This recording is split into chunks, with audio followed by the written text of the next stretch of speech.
Alright, welcome to another video. I'm Dr. Venus. Today we're doing another topic video based on popular demand. I got lots of questions asking me to do a video about a certain Dr. Eric Berg. I've done some videos on other people before, and the last few times people got a bit offended. However, we're not here on YouTube necessarily to make friends with everyone. We are here to share the truth. So, Dr. Eric Berg, your time has come. First of all, Dr. Berger here.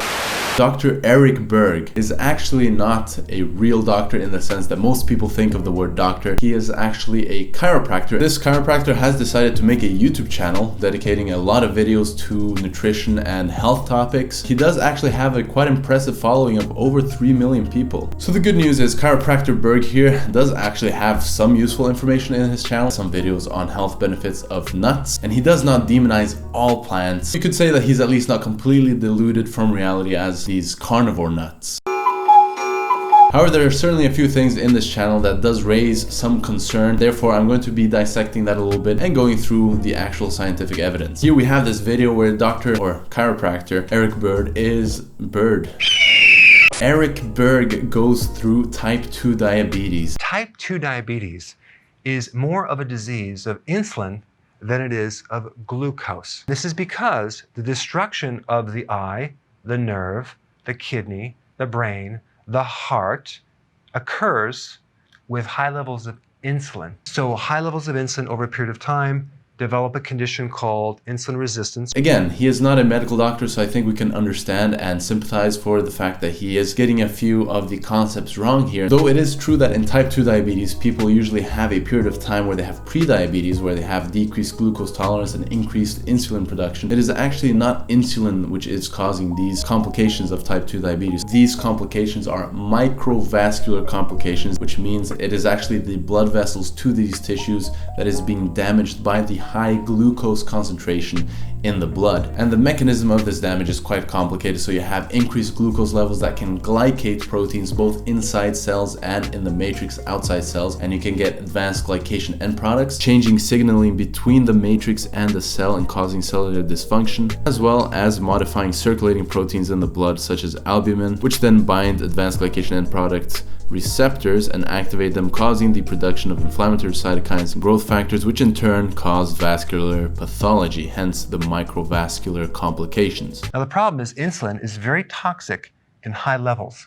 So the body actually has to protect itself. So it develops what's called insulin resistance, okay? So insulin resistance is purely a protective survival mechanism against the toxic effects. So again, Eric Berg, I think you're misunderstanding the concepts a little bit here. It would actually decrease the amount of insulin if, as your theory goes, that the insulin is causing the damage. What you're explaining here, that we're producing even more insulin, that would be a detrimental or a non-protective effect. So again, I think you're a little bit confused here. If the medical profession could understand this concept, they wouldn't be giving a type 2 diabetic insulin.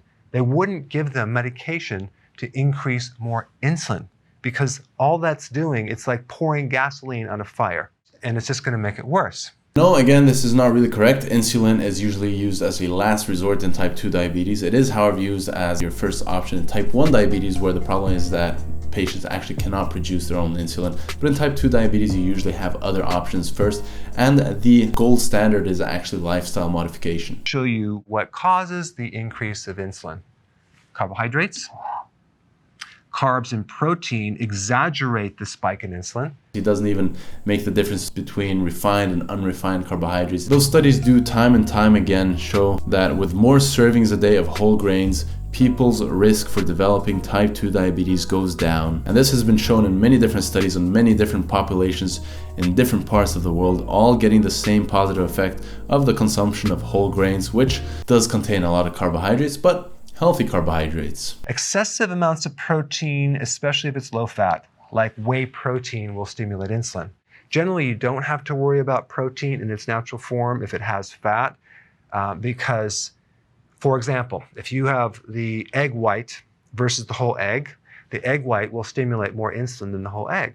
So the fat is actually beneficial to keeping the insulin in check. Okay, so this one is just completely out of whack. Saturated fat is actually one of the central pathological components of the development of type 2 diabetes. And you even have studies showing that if you have a meal high in fat and then inject glucose, you actually get a much bigger insulin spike than if you're having the carbohydrates without the added saturated fat. The most important thing is to do keto and intermittent fasting to drop the insulin, which is then converting to androgens, because PCOS is an androgen problem in females, and you don't want excessive amounts of androgen because of the facial hair and the acne and the weight gain. So that's what I would recommend. Again, I'm not sure where he's getting this information from. It sort of seems to me as if he's just coming up with ideas on the spot. No, insulin is not converted into androgens. When insulin is broken down, it's actually broken down into the alpha and beta chains of the insulin molecule, as well as the C-peptide, which is something we can test in the laboratory. I want to talk about why I consume 4 eggs every single day. I did a seminar at Exxon many years ago, and I noticed they didn't invite me back. And I called them up. I said, why can't I come back and do another seminar? Because I do a seminar series. And they said, well, you're recommending 45 eggs a day. I said, no, I didn't say 45 eggs a day. I said 4 to 5 eggs a day, okay? And they go, oh, okay, yeah, you can come back. I'm actually not quite sure what the point is here with this whole, I was allowed to go back and talk to this ExxonMobil that has this fancy sign in a building. Just because you were allowed to go back and talk there about having 4 to 5 eggs a day, is that supposed to be a reassurance that eating 4 to 5 eggs a day is good? I'm not really sure what point you're trying to make here. So one of the key reasons that I consume eggs on a regular basis, not only do I enjoy it, but eggs have the greatest anabolic effect, okay? Greatest anabolic effect.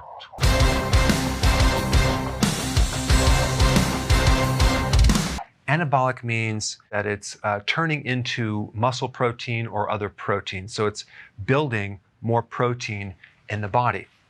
I have a little scale here that shows these percentages and the type of protein. So egg, 48% of it actually turns into body tissue. So in true chiropractor Eric Berg fashion, no evidence, no studies backing any of his claims below the video. Completely oversimplistic, reductionist approach, as if the percentages of how much of the protein becomes tissue, is that supposed to be a marker for health? Again, I do not think Eric Berg here really does have a good grasp on nutrition knowledge or on health knowledge in general. So let's take a look at the actual scientific evidence, shall we? With, for example, this study showing that substituting 2 eggs during breakfast for an egg-free oatmeal breakfast did actually reduce LDL cholesterol. This study showing that egg consumption is associated to increased trimethylamine oxide levels, which is a marker for heart disease and maybe one of the many reasons why egg consumption tends to have a detrimental effect on heart health. The problem with a lot of the egg or dietary cholesterol studies is that they are comparing people who already are consuming quite a lot of dietary cholesterol to people who are consuming even more dietary cholesterol, and in this circumstance, in this setting, it does not seem to have a huge difference. However, if you then compare someone who eats 0 dietary cholesterol to someone who is eating an egg's worth of dietary cholesterol, you definitely do see a detrimental effect. Another classic misrepresentation that they like to use in the studies to protect eggs are things such as, oh well, it increases your LDL, but it also increases your HDL, which is protective, so your LDL to HDL ratio hasn't changed. Well, ladies and gentlemen, this is old, outdated information. HDL is actually not as protective as people thought it was, while LDL remains the main marker of heart disease. So no, the fact that you have high HDL is not a good thing. You should really be focusing on your LDL, and eggs do, beyond any doubt, raise your LDL cholesterol, which is bad. Another thing people like to throw around is the particle size. Oh, it's big, fluffy, puffy cholesterol. We're not comparing good to bad here, we're comparing bad to worse. Just because one type of LDL causes less atherosclerotic damage does not mean that it is a good thing. It's like saying, oh, smoking 5 times a week is good because smoking 10 times a week is worse. No, it's not a good thing, it's just less bad. Here's a classical example of one of these studies. So chronic daily egg intake does increase LDL cholesterol to a certain extent, but first we say it's only in hyper responders, then we say it's actually shifting LDL to the less detrimental large LDL subclass. And look, it also typically increases HDL and the concentration of large HDL, especially with weight loss. No surprise though when you scroll down in the study. Oh, look at that. Funding from the Egg Nutrition Center. Who would have thought? Now, if there's any consideration in your mind that eating eggs will increase your cholesterol, realize that there is absolutely no data that will increase your so-called bad cholesterol, LDL.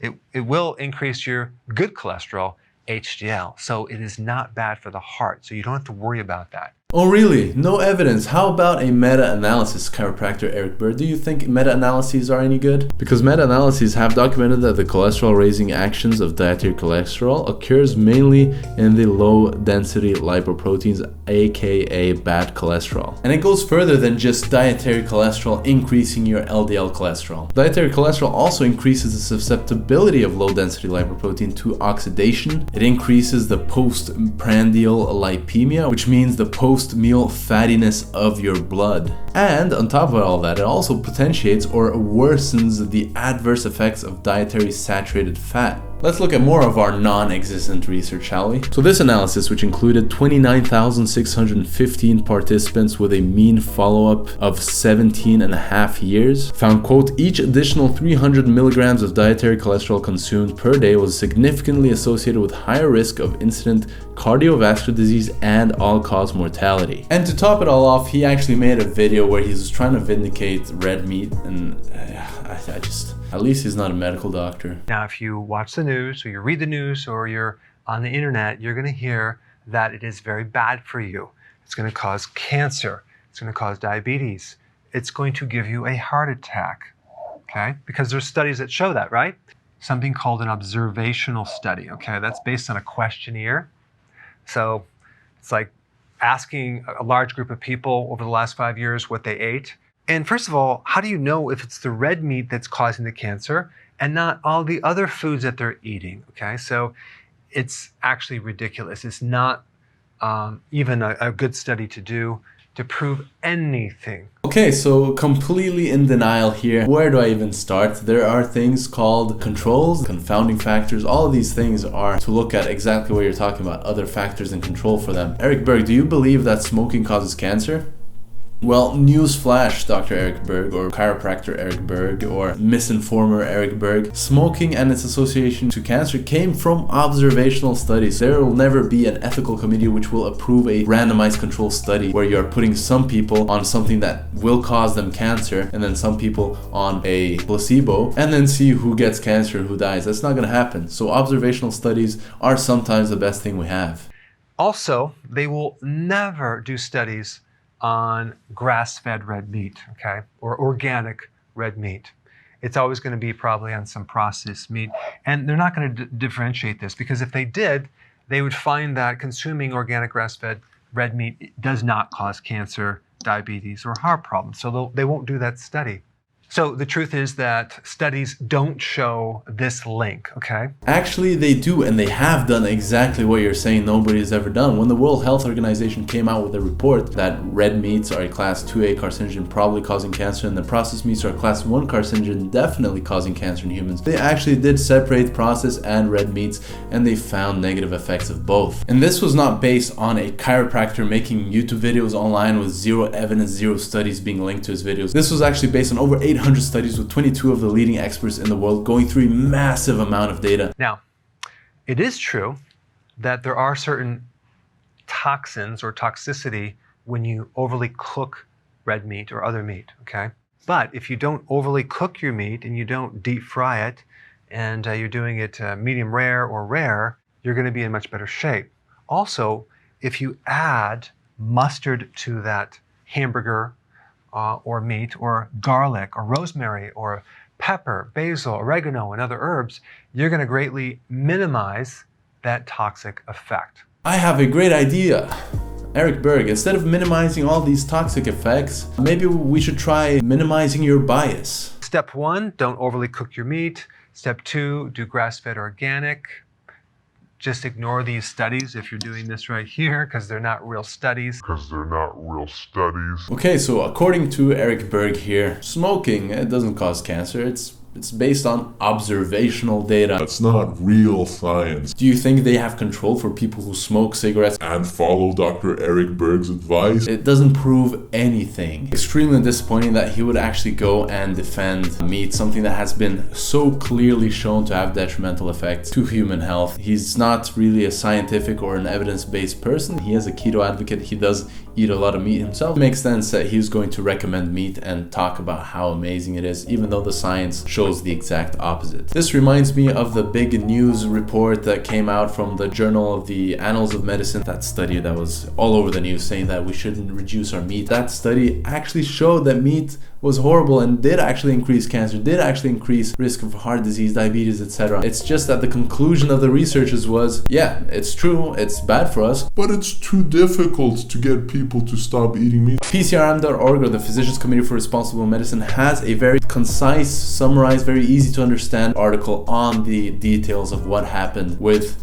that report. Extremely irresponsible, and that is why it's been so heavily criticized by all of the more serious scientific communities around. And again, relating to Eric Berg, the chiropractor here, he probably has some good intentions. Maybe he does actually want to help people. However, his advice is sometimes terrible, and regardless of his intentions, having good intentions does not absolve you from accountability and responsibility when it comes to giving bad advice online. As someone who actually cares for people's health, I have to expose this. Nothing personal against the chiropractor here, but like I said, if you are serious about your health, you probably do not want to be taking too much advice from this man, as it goes against the consensus of all the big serious scientific organizations, the research done in the literature on these topics. How about following a plant-based diet, which all of the biggest organizations of nutritional professionals in the world have stated that it reduces your risk for cardiovascular disease, high blood pressure, type 2 diabetes, different types of cancer, as well as obesity. Also, if you are watching this video and you follow Eric Berg, I recommend probably stop watching his videos, unsubscribe from his channel. You're welcome to subscribe to mine. At least my videos are going to be evidence-based and aligned with the scientific evidence and therefore the truth. Thank you very much for watching, and like always, stay science-based